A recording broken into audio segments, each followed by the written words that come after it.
Setelah perut kami terisi, saatnya kami pergi ke Museum Topkapi Palace atau Topkapi Palace Muzesi, atau ada juga yang bilang Topkapi Sarai. Entah apapun itulah, pokoknya istana Topkapi. Museum ini dulunya tempat tinggal Sultan Ottoman dan beberapa bawahannya untuk memimpin wilayah Turki saat itu. Kami ke sana berjalan kaki dari restoran tempat makan sembari melihat aktivitas warga lokal di jalanan yang kami lalui. Kami menemukan sebuah taman keren di area Sultan Ahmed namanya Gulhane Park. Kami mampir sebentar dan membeli simit yang original, roti kaki lima Turki yang dijual gerobakan dan ada di mana-mana. Harganya murah sekali.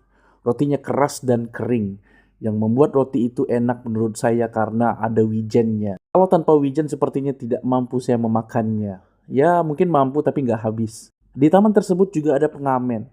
Mereka sedang membawakan lagu Turki.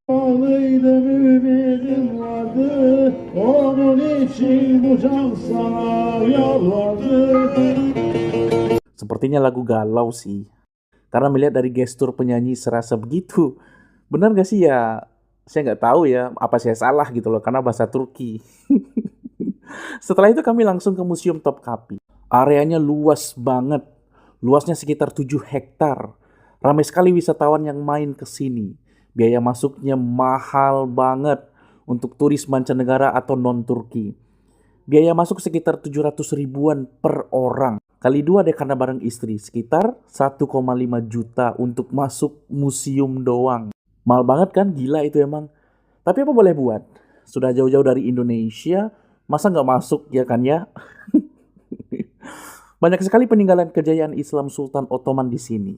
Mulai dari lantai yang sudah maju ketika itu, gedung yang megah, rumah yang bagus, menara-menara yang menawan, tempat tinggal yang keren banget, jam yang canggih, kompas, penentu kiblat, ada kalkulator posisi bulan dan matahari, dan banyak peralatan tempur yang digunakan oleh Kekaisaran Ottoman kala itu.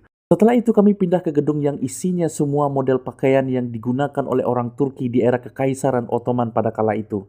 Semua pakai baju yang serba tertutup dan sopan alias menutup aurat. Uniknya ada gamis yang isinya seperti bulu binatang yang digunakan ketika musim dingin untuk menghangatkan tubuh. Kami juga masuk ke gedung perpustakaan orang Ottoman zaman dulu yang dilengkapi beberapa statue untuk memperagakan orang Ottoman zaman dulu. Kami pindah ke area balkon dari istana Topkapi tersebut. View-nya Masya Allah keren banget. Karena langsung area laut hitam dan Teluk Golden Horn. Serta pemukiman warga Turki di Asia. Bayangin ya sebagai sultan di sini, terus ngelihat pemandangan di sini.